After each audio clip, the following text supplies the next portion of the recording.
Today's podcast is brought to you by Audible. Get a free audiobook download and 30-day free trial at audibletrial.com/spookshow. Then go over to morbidlybeautiful.com as we are now part of the Morbidly Beautiful Podcasting Network. It's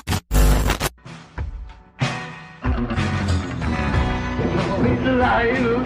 It's alive! It's alive! Roll two! Roll two! Yo two! Everybody here dies by dawn. Dead by dawn! Welcome to the Spook Show. Hello and welcome to the latest edition of the All-American Spook Show podcast. I'm Josh and I'm joined here with Donny. Yo. Tiana. Hi. And the Professor Smoke. What's up? And this week, it's Donnie's pick. And Donnie, you went with a genre or something that we haven't done very much of at all here on the Spook Show. So what'd you bring? I mean, you said it. We haven't really done a whole lot of Westerns. My dad is a big fan of Westerns. I don't think he's seen this one particularly. But, I brought Bone Tomahawk. I have to wonder, like somebody that likes old school, like your dad that likes old school Westerns, you know, John Wayne and all that shit, right? I have to wonder how someone like that would react to this movie. Because for the most part, it is your kind of your traditional Western, you know, in a lot of ways. Yeah. But then in other ways, it ain't at all. No. Eventually. No. I think he would be intrigued by it, and then he's like, whoa, wait a second. Yeah. He would probably, that's the kicker about this movie, is he'd probably be all in until about an hour and a half in, you know? Yeah. Whoa, no. And then once my that dad moment is not happens, squeamish at all, but but it's just kind of like you did. You expected he would give me this look up. and then just look over. Yeah, like for real, Donnie. Really? Yeah. that would be. My dad liked it. Oh, there you go. Yeah. Is he is he a traditional Western guy? Yeah, he was. But your dad's different in that he likes non-traditional type horror movies too, though. Yeah, he's not. He likes those and stuff like that. So, or even like some of the more obscure ones in that too. I think, right? You said so. Yeah, that helps a little bit. Well, this is one that we'll get into it here in just a second, but it's a first time watch for me, so we'll go around the room here in just a second. But before we do that, we want to remind everybody to go check out aaspookshow.com. That's the center of the Spook Show universe. From there, you can go listen to all of our past podcasts. They're all archived there.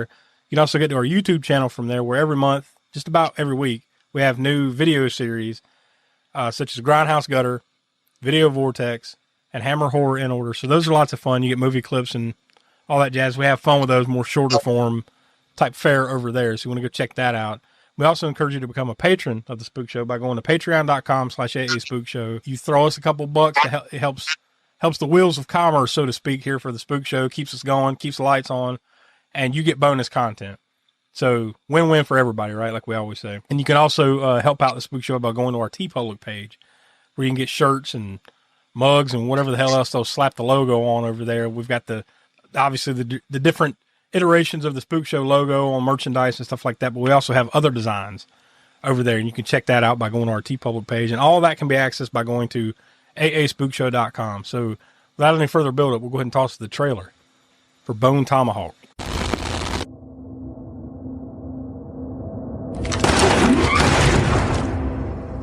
This is Sheriff Franklin Hunt. Identify yourself right now, or I'll shoot you dead. There's a situation. Mrs. O'Dwyer was abducted. You know who did this? I don't have a name. How many of them do you think there are? It won't matter. You have no chance against any number of them. I'm riding out with Mr. O'Dwyer. As will I. I've killed more Indians than everyone here put together.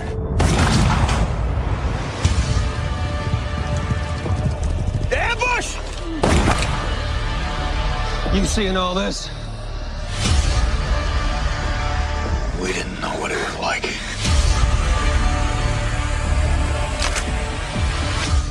We'll make sure all this has value.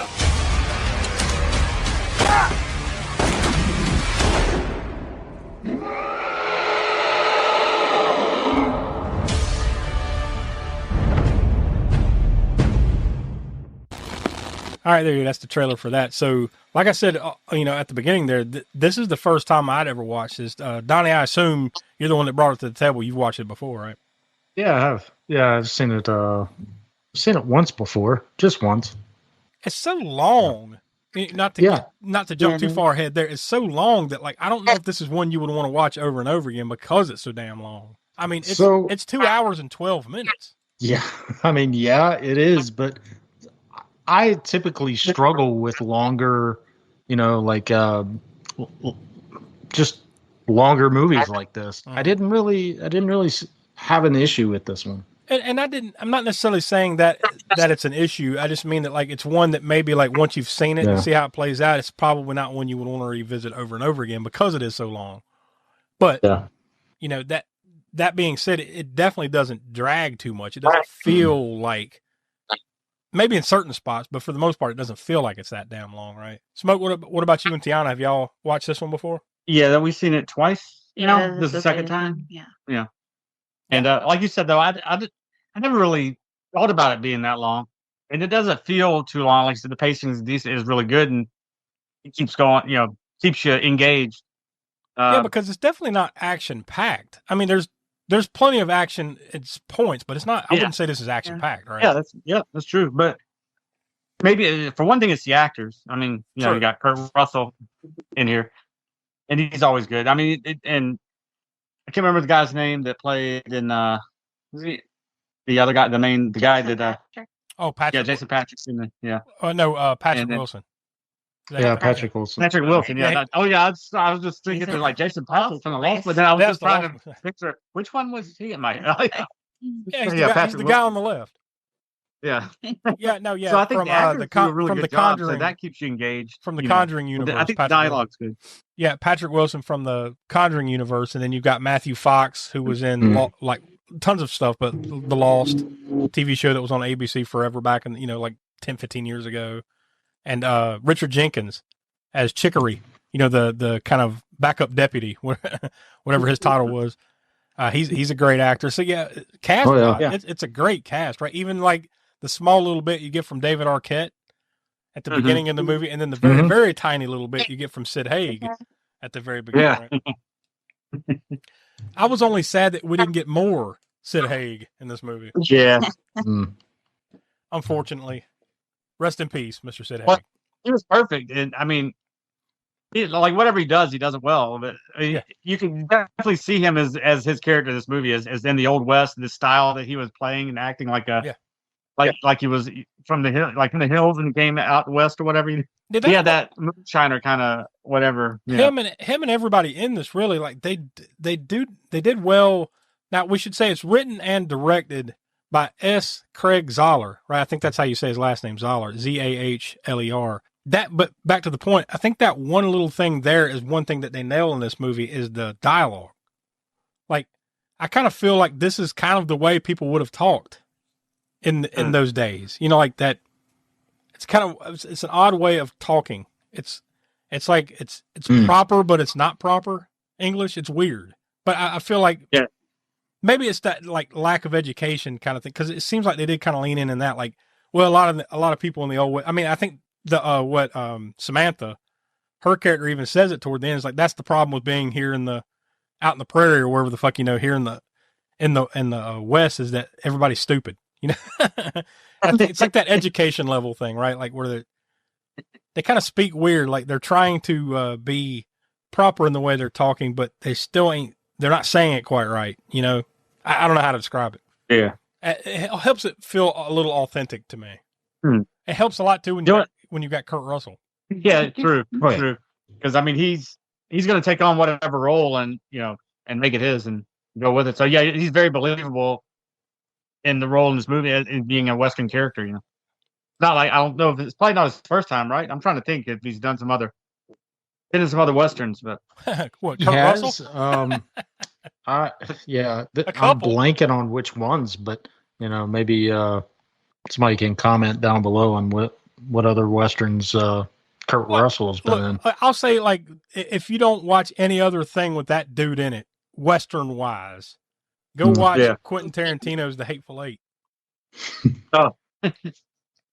Which was basically right at the same time, right? Because it came out in 2015, I believe, right? So about the same time. Yeah. But I remember he was in, was it Wyatt Earp, right?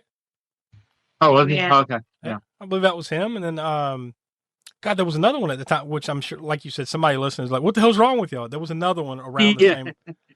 Damn it, Tombstone. He was. Oh yeah. He was Yeah, Wyatt. right, That's what it was. He was Wyatt Earp in Tombstone. Yeah.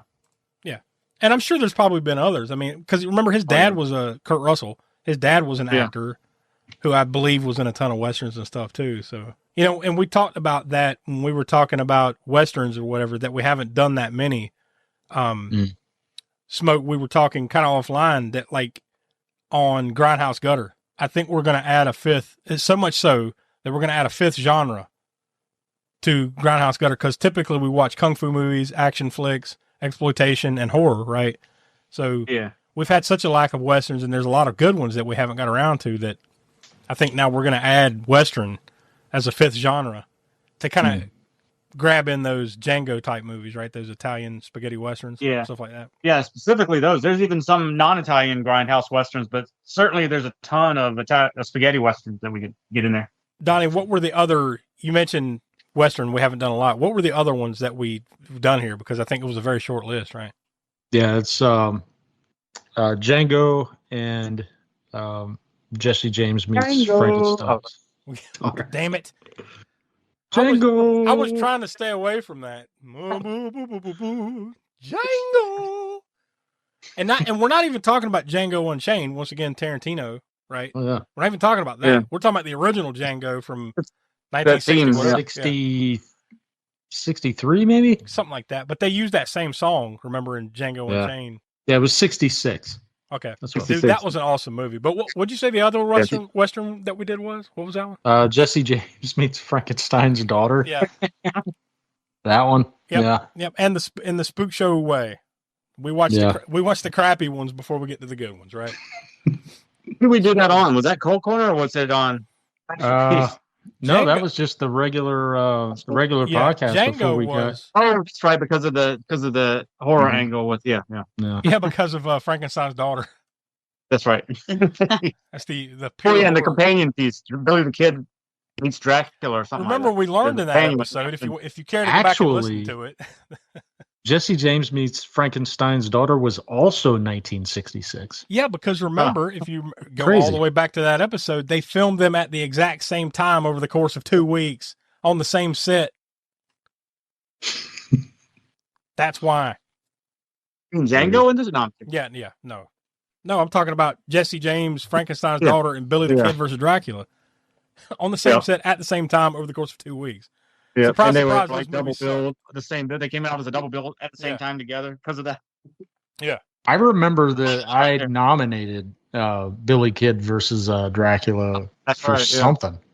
Yeah, that's right. It didn't get. It might have been that might have been on Crapster Piece. Maybe I think it was. Yeah, it probably should be, but we haven't watched it. Thank God. Yeah. But yeah, like I think and it's this is a genre Western that doesn't necessarily. It's not that it can't; it just doesn't necessarily cross paths with horror very much, right? There have been cases. There's a few. Yeah, what's that one from 19? I think I even know the exact year. 1987. Is it Ghost Town or Ghost something? But there's some Western crossover from the 80s. Ghost Town. Yeah, I remember. And I don't even remember if I saw it. I just remember the cover of it. Oh yeah, the skeleton guy wearing the skeleton guy wearing the cowboy hat and holster and everything. Yeah. So I'm sure and there's others too. There's a few other, like I remember there was something on Shudder a few years ago that was a Western that had some horror elements to it. But like even this one, if you think about it, we'll get into it here in just a minute. How much horror is there? Like to me, it's more like, I don't know. I'd stop short of saying this is a full on horror movie, right? This feels more like a Western movie with some horror in it. I think it's got horror elements. For sure. Yeah. Absolutely. Yeah. I can think of one in particular, but there's horror elements. There's horrific moments, but like it never quite felt full horror to me. More like Western with some god awful things that happen a little bit later on, kind of, So. But to me, I feel like they said, like, hey, let's take the Western theme and put Cannibal Holocaust to not quite to the level of Cannibal Holocaust, the animal violence and all the other stuff. But there's some gore in here. Maybe that part of it, but when you get to the gore now, it's it's just as good, if not better, than anything you'd see there for sure. This was written and directed, like I said, by S. Craig Zoller. Now, he has done some. He's only directed 3 movies now. Apparently, he's got a 4th one coming at some point this year or next. Right, and that one's going to be called The Bookie and the Bruiser. But the 3 films that he's actually directed, this was his first. This was his directorial feature debut, I guess. Period. He's only done 3, so this is the first. Then 2 years later, in 2017, he did Brawl and Cell Block 99, and then the following year, in 2018, he directed Dragged Across Concrete. I believe I have not seen those other 2 movies, but based on this, I have to go check those out. And I've heard some good things. Right? Yeah. I haven't. We've seen the Cell Block one, but we haven't seen Dragged Across Concrete yet. I remember some talk about Dragged Across Concrete when it came out, like that being a pretty good action flick. So like I need to go back and check those both out. But like I said, now that I've seen this, yeah, like I'm totally on board with checking those out for sure. And I want to see his next work because it's been a while. Like I said, that was 2018 the last time. So it's been, what's that? 7 years since his last directed movie came out. So it's been a while. I know. And that kind of sucks, doesn't it? When somebody's got a good amount of talent and puts out something you really like, you know, they get to make a very limited amount of movies that then Blumhouse just keeps turning out all this. Blumhouse couldn't throw this guy a bone or something. Maybe there's certain standards too. I mean, who knows what the reasons are for things like that though. Sometimes there are things beyond that person's control. Maybe there, I'm not saying that's the case here with him, but maybe there's something controversial. They kind of go away. Maybe there's something in their life that, you know, something happens, right? Sometimes it's beyond their control, but it is weird that you would think like, you know, someone that clearly is talented and cranked out 3 pretty good movies in a short period of time just hasn't done anything in 7 years. Well, sometimes to have something good again, you gotta wait a little while. You don't just keep turning them out. True. I mean, there's something about like not oversaturating either, because then you get something shitty, right? Like that's I think that's Quentin Tarantino's entire argument for his career, right? Is like, it might take me a while, but when it comes out, it's going to be pretty good, you know, like, and you can't name really any shitty Tarantino movie. So there's something there. It's time to refresh. For your convenience, we have an attractive refreshment stand with a parade of items to tempt your taste. Hot buttered popcorn, golden good and fresh from the popper. Your favorite candies, wholesome and rich and full of flavor.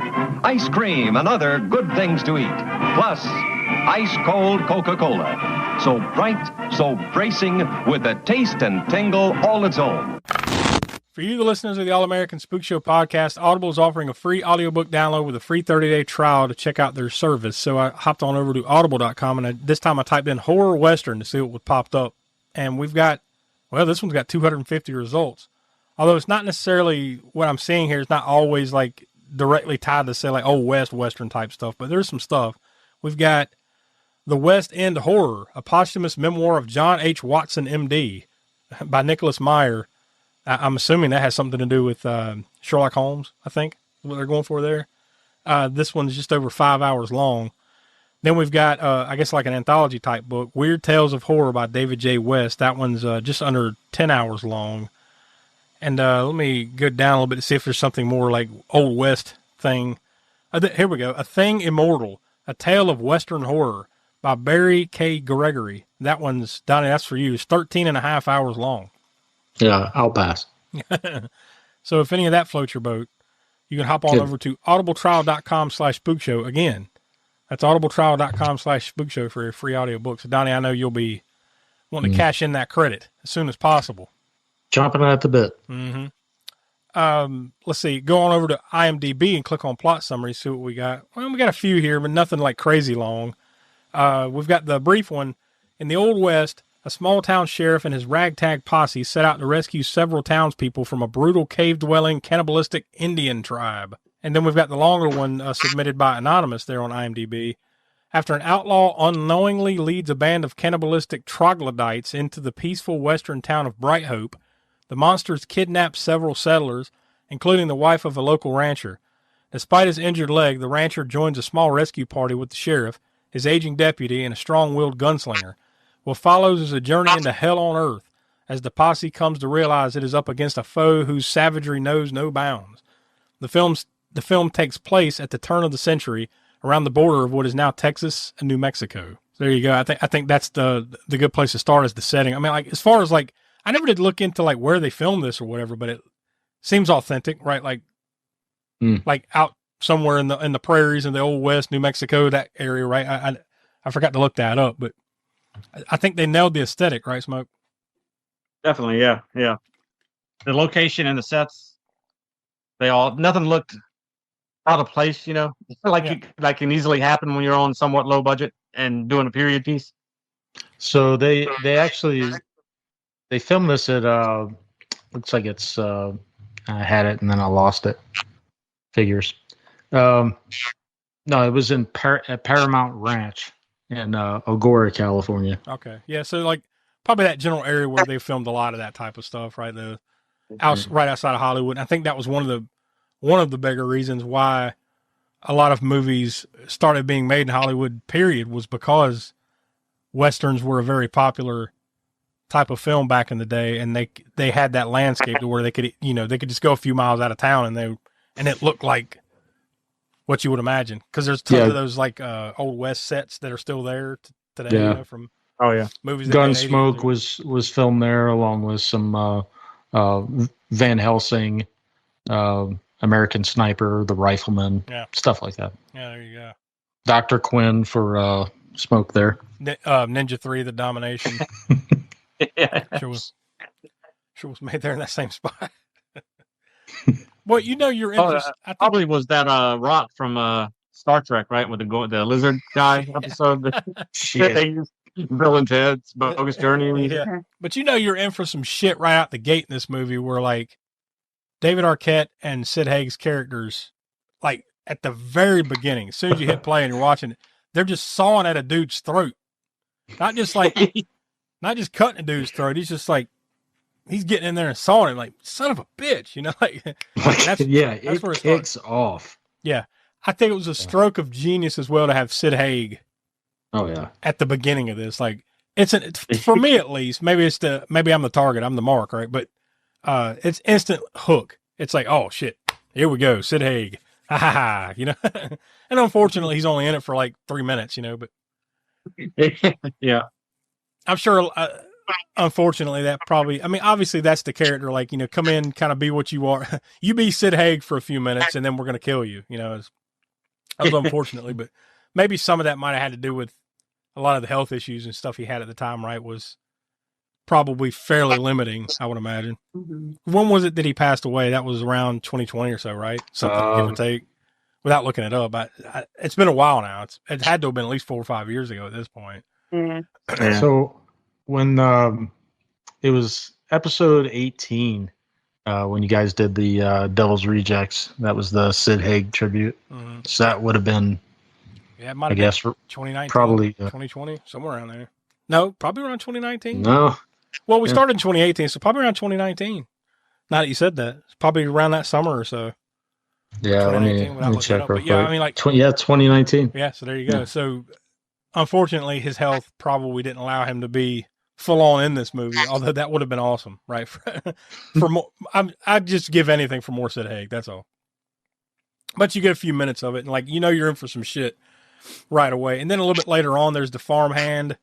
Because really, a lot of this movie is just, it's good and it's entertaining. I think a lot of that has to do with the writing and the dialogue and everything like that. Just these characters, getting to know these characters, and, you kind of like all these characters a lot, so it's just following their journey to get to this point where eventually, they are abducted and taken away, and then they have to go hunt down, this tribe that took them, right? But really the only thing that happens along that way is there was a farmhand in the barn. He hears the horses or whatever, and then he goes and checks on the horses, and then I think it happens really fast, but I think they kind of sneak up beside him and slice his throat and then throw that bone tomahawk, right? I think they just throw it right into his forehead or something, right? They fuck his world up quick. It's just bam, he's dead. But that's, for the most part, that's about the only thing that happens in this movie for quite some time. Between that, the abduction of Samantha, Nick, and then Purvis, so that's David Arquette's character. They all got abducted out, just straight up out of the jailhouse, right? Well, they killed off the help. Yeah, you talking about the farmhand? Pretty brutal way. Yeah, that's the farmhand, right? Yeah. Yeah, I mean, between that and the abduction, that's about all that happens for like a solid 45 minutes to an hour in this movie. Other than this character work and just learning who they are and all that kind of shit, right? Until you get up. Well, I wouldn't say until you get up to, but like the only thing that's going on here is the long, drawn out saga of Arthur's leg. That just seems a little much to me. Like, I get it, they really want to focus in on like, yeah, this dude's leg's fucked up, but it really drags down the story a little bit at certain points. That's all. That just for me. Yeah, I understand that. It's like, okay, his leg is fucked up. Let's move on. But they really wanted to drive that home, bang it in there, and I get it because it plays a big part, in how everything kind of plays out the way it does in the end. But yeah, it's a whole saga, like a long part of this movie. How's your leg, man? It's not doing good, but I got to hang in there. And it's all right. Fuck this guy's leg. That's enough. But eventually they are ambushed and captured. Now, this is when, once again, he didn't he break his leg again? And then they had to reset his leg. Was it, he was sliding down a ridge and, it was at night and it was dark.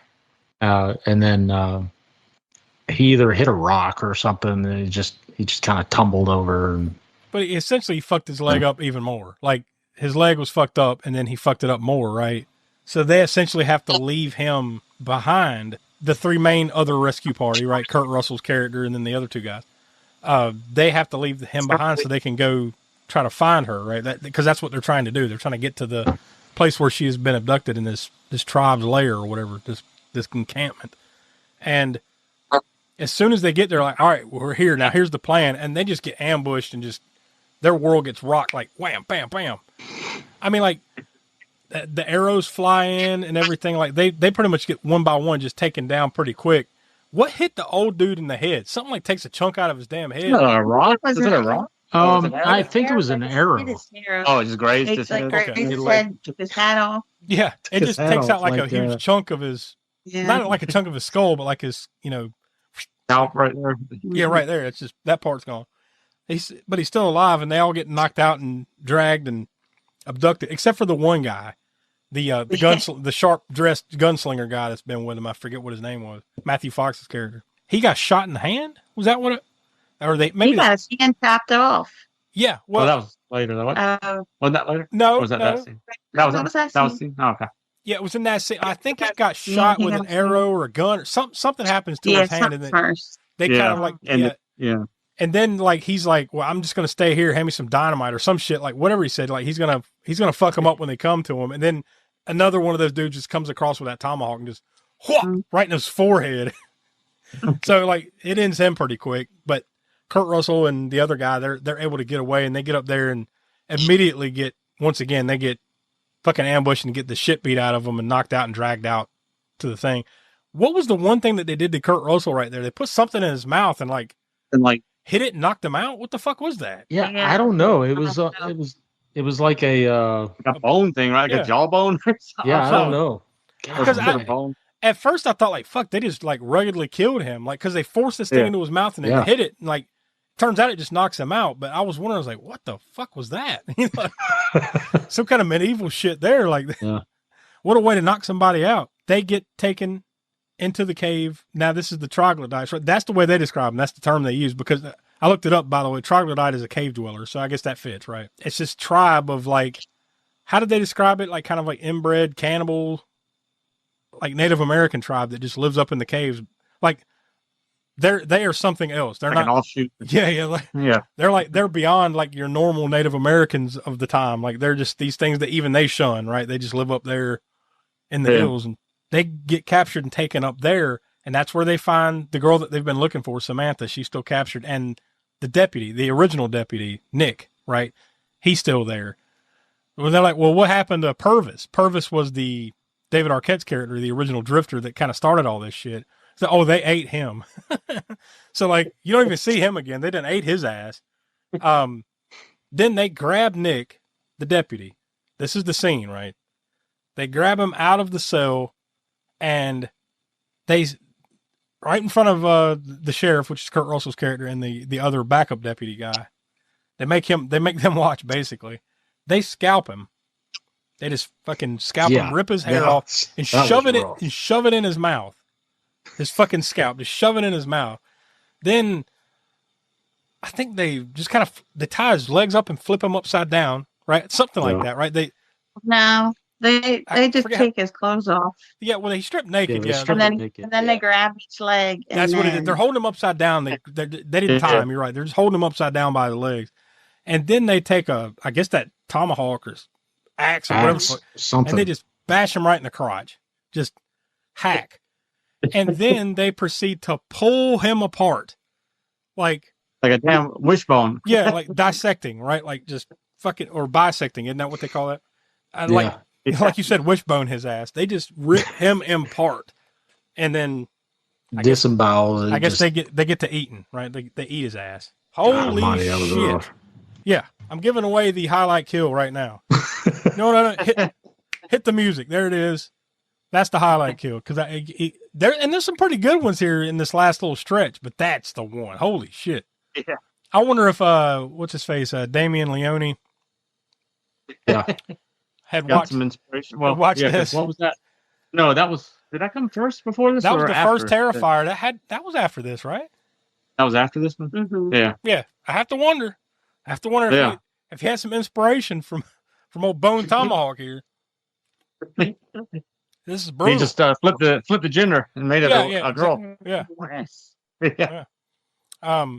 Yeah. Well, I say made it worse. I guess it depends on which gender you are. If you're a guy, there's nothing much worse than thinking about what happens if you get, this happens to you. Yeah, well, if you're a girl, I mean, worse as in they showed a lot. Oh, they showed more, yeah.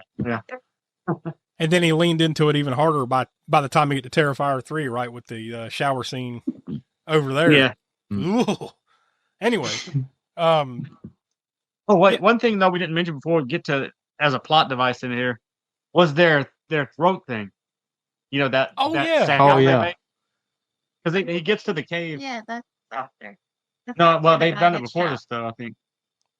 I thought they'd done it before. Like, they called the people out to the cave when they burned. They take the bodies. Well, you could hear it in the distance. You could hear this scream noise, whatever it was. Like, you just kind of figure it's a horn or something, right? Yeah, you don't know what it is. You don't know exactly what it is. You know that it's inhuman sounding, right? They're making some kind of sound that's like calling. Kind of reminds me of Predator. Yeah. Yeah. The weird vibratory sound that you don't see at first. You don't know because the guy's turning the troglodyte has turned away from the camera and doing this call, this inhuman sounding call that you don't know what it is, whether it's a horn or what its mouth or what he's doing. But it makes the other people come out the cave and then they drop the ropes down to haul the bodies up. So they've beaten up, Well, the one guy, like that, whatever he was, the leader, or whatever he was, when he kind of turns, like you said, he makes the noise. I'm kind of thinking it's like a mask because remember he was wearing something. And that's what I figured it was. But then you figure out, like, no, it's like this thing that they've inserted in their throats. Yeah. That allows them to make this god awful, like, like you said, predator howl kind of noise. But the one guy, the gimpy leg, Arthur there, he figures this out. And he's able to rip the dude's throat. One of the guys he takes out, one of the tribe. And he rips the dude's throat out, pulls that thing out, and then he's able to use it as like a dog whistle kind of thing, from that point forward. So that turns out to be a big deal, But, and I guess, like I said, the whole thing with his leg just leads up to the fact that the reason they had to leave him behind was because his leg was messed up. So he's kind of becomes, even though he's gimpy as hell, he kind of ends up being the hero or their backup just because, we had to leave him about a mile or two back, right? So by the time he's able to limp up there, he's able to help, win the battle here, so to speak. But yeah, that's you lead up to that final moment where like he finally shows up and he kind of one by one takes out most of the tribe using that little whistle from their throat that he's able to pull out. And that, as soon as he calls it, they come running out. Pow! Like he takes out like a few of them like that, right? Yeah, that he eventually works his way there. Now there's that big final scene with Kurt Russell where they drag him out and they're about to basically, I guess they're about to do the same treatment to him that they did to old Nick there a few minutes ago. But he's kind of able to stop that in a way. And then eventually he gets help from Arthur who comes in or whatever. But that one part where like he gets smacked down or whatever and they got him down on the ground. Then he takes that tomahawk thing and then chops kind of slices his side open. then they take that that whiskey flask out of the fire, God almighty. and then stick it right in there for no fucking reason. That's because they were pissed off because they were used that to try to drug them. It's like, God damn. Brutal. And then like he's the one guy is trying to figure out, the tribe guy, you know, he's the troglodyte, whatever, he's trying to figure out how to work the gun. Yeah. He eventually kind of figures it out and shoots Kurt Russell, I guess, right in that same area, right, where gets him in the gut, you know. So he doesn't outright kill him though, but he's able to like really fuck his world up, but he's able to help enough, you know, to allow them to eventually take pretty much all of them down, and then they escape. So, yeah, there was one part in there. Well, it was when Kurt Russell's fighting back, and he grabs that tomahawk thing, and then he chops the dude's foot. I mean, he chops his foot in half. Yeah, he just straight up. Chopped his Yep. fucking foot like pretty much all the way off. Dude goes down, and then yeah, I mean it's a good little final showdown thing, and then of course he basically has to pull the "I'm still alive, but like I can't go on," so I'll try to, you know, y'all go ahead and skip out, and I'm going to try to fight off the remaining ones. Because remember, they said something about like they needed to try to eliminate this tribe because otherwise they're going to come back to town. They know about Bright Hope, so. And then once they're walking away, you hear a few shots in the distance, so one can assume that was kind of his last gasp of, you know, taking out the rest of the tribe. The end. So in the end, they ended up. Gimpy Leg survives, and the backup old man deputy survives, and then they get Samantha out of there, his wife. So 3 of them actually survived all this. But yeah, there you go. That's Bone Tomahawk. So man, I mean, like, Oh, you forgot something. what did I forget? When they were leaving the cave, what they saw. Oh, there was a pregnant one, right, or something? 2 pregnant women that both had both their legs and their arms cut off, and they were blinded. Yeah, I was wondering what the fuck. Like, I didn't stare at it. Like, I remember them saying something about that, right? There was some line before you see that. Yeah. So there was a couple of women. I think Samantha had scoped out what was there. Yeah. She said there was a couple. She said they were mute and blinded or something like that. Or yeah, what the fuck? Yeah, you're right. And then when you see it, it's like, oh. Yeah, I didn't really put together what I was seeing there. I figured it was at least one of the pregnant women. But yeah, it was 2. Yeah. I had another what the fuck to send you on your way. There you go. It's a Teletype custom. We don't understand it. Who are we? Right. There you go. It was something else, man. Like I didn't expect it. But Donnie, you brought it to the table, so we'll let you give your final thoughts and your star rating. Yeah, so you know, it is long. I didn't mind the pacing at all. I also enjoyed Richard Jenkins' performance as Chicory. I thought it provided necessary, probably not necessary, but just welcome comic relief, and it's just He's kind of enjoyed it. He's kind of the innocent dummy, imbecile, whatever phrase they use. You know? He was great, man. Yeah, but he's awesome. Yeah, I think his character helped with the pacing. At least to me, it made me not mind how damn long it was. Remember, there was parts where like they're literally walking through the desert, and that's exactly what you're well, not desert, but you know, the prairie, whatever this is. Yeah, right?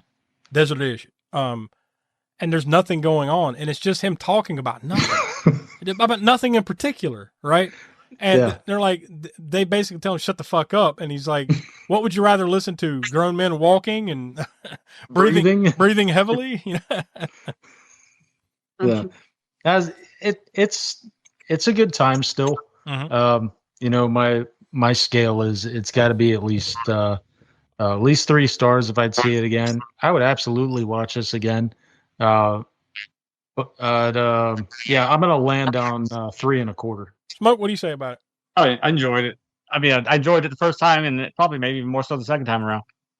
And as Donnie mentioned, you do feel it, but you don't feel it that hard, that running time. I mean, it is again, it's not action packed all the way through, but good acting and good dialogue, I think, is kind of helps that out. You know, the fact that it is pretty long. But we talked about this before. For modern movies, they don't have any what do you call it? Not restraint, but whatever on like putting something out there that long, because this wouldn't have happened in the past. You have a somewhat low budget for a Western, it is going to be in the 2.5 hours long, or 2 hours and 10 minutes, or it's not even going to be but an hour and a half. And even then they might trim it down. Hmm. So I think that's just a part of modern filmmaking now. They just let it go. Whatever they need to tell the story, they just let it go. But yeah, the pacing's all right for the fact of it being that long. The gore is good, especially in the end part. All that, most of it comes at the end. You get a little bit here and there spread out sporadically of them getting killed by various things, right? Like the arrows getting shot before you know who it is or why they're getting killed off. But really, all the massive, violence and gore stuff comes in near the end. I think I'm going to give it I'll give it 3.5. And I'm going to echo what you guys have said. I'm going to give it 3, though. It's paced fine enough, and it's enjoyable.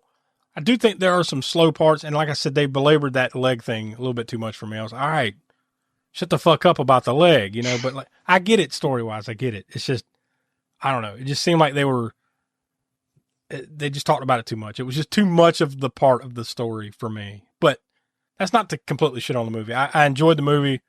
I did not see that bisection, that dude getting pulled apart. I did not see that coming. I knew that eventually there was going to be some high fuckery, right? Because at that point, I'm kind of like, where's the horror? In a lot of ways, I was like, I know this says horror, but where's it at? Oh, there it is. Yeah, we just found it. It just took a long time to get there, but I mean, it was worth it. In the end, it was worth it. So I'm not going to completely shit on it, but I can't also forget some of the things that drug it down a little bit for me. So I'm going to go 3. So Tiana, what do you say? I'm going higher than any of you.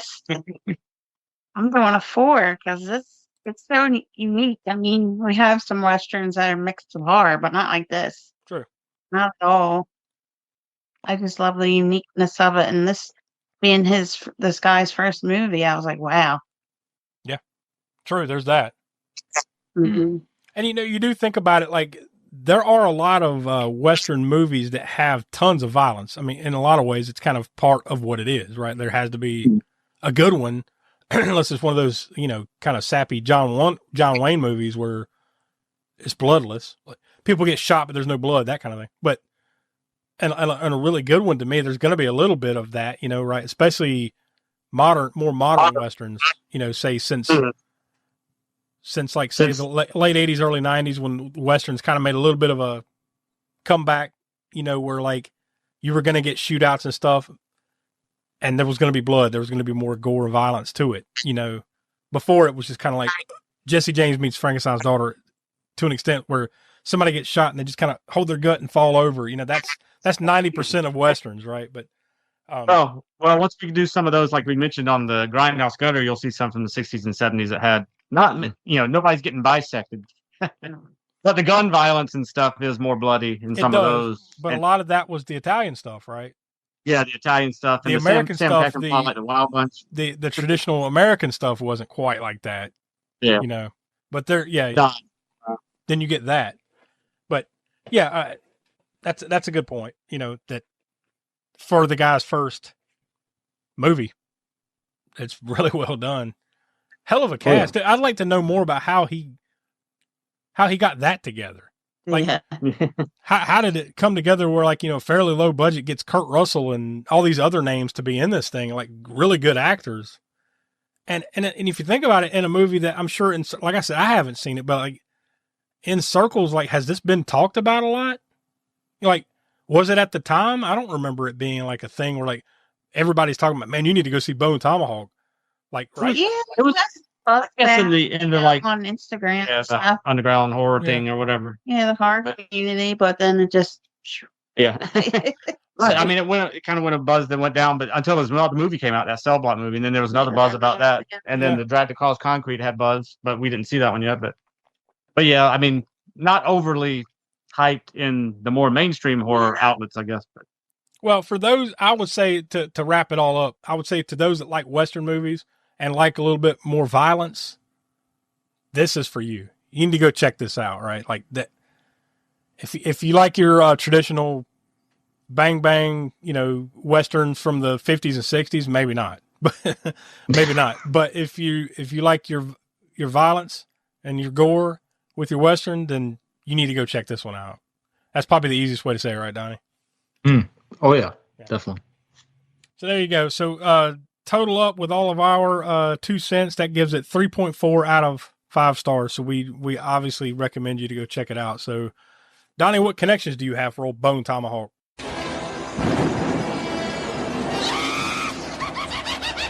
Connections.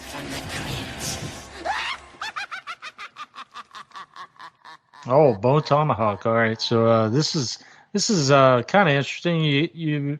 You alluded to it a little bit when you were talking about Patrick Wilson.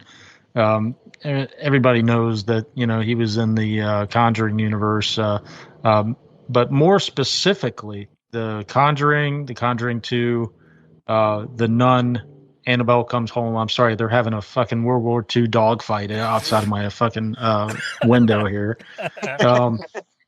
Annabelle Comes Home and The Conjuring, The Devil Made Me Do It. But I have to also mention Sid Haig.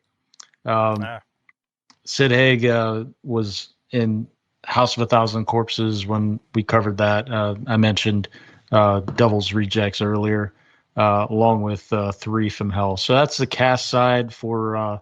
It's not all of it. Obviously, there's Kurt Russell. You've got The Thing, and if you remember back, I think it was last summer or 2 summers ago, whenever it was. Whenever we did the Disaster, Summer of Disaster, or whatever it was. He was in Deepwater Horizon as well. So there's that on the cast side, but on the crew side, there's several, but most notably, there's Hugo, and I'm gonna fuck his name up. Hugo Villaseñor. He worked on 3 from Hell when we covered that. The Conjuring 2, Annabelle Creation, and The Nun. So a lot of Hugo the same. Hugo Villaseñor is a special effects creator. So a lot of the same connections of Patrick Wilson. Yeah, and I get tired of the Conjuring universe, like I don't know, like most people do. Speaking of which, we still haven't watched The Nun 2 here on the Spook Show, have we? Yeah. Yeah, we need to get around to that. Yeah, maybe we'll. That might be on our Deepwater Horizon. Nunsploitation. Didn't you all do Doctor Sleep? Did we do what? Yeah. Doctor You Sleep. did Doctor Sleep, Didn't right? Yeah, we did. Yeah. The Indian guy, the actual Indian guy, he was in Doctor Sleep. Yeah, David There in the Midthunder. bar scene. He was only in there, 5 minutes? There's also James Tolkien, who was the drunken pianist. He was also in Masters of the Universe when we covered that. Yeah, he's the bald-headed dude from Back to the Future. Yeah. Oh yeah. Yep. I forgot to mention that or one. whatever. Yeah. No. Masters of the Universe. Holy Principal. shit. I don't know. Whatever his fucking name is. James Tolkien. Yeah. Something. He's hard-ass cop number 2 in like every other movie of the 80s. Yeah, that guy. Wow. Yeah. There you go. Tiana, what kind of kill count could you find for old Bone Tomahawk?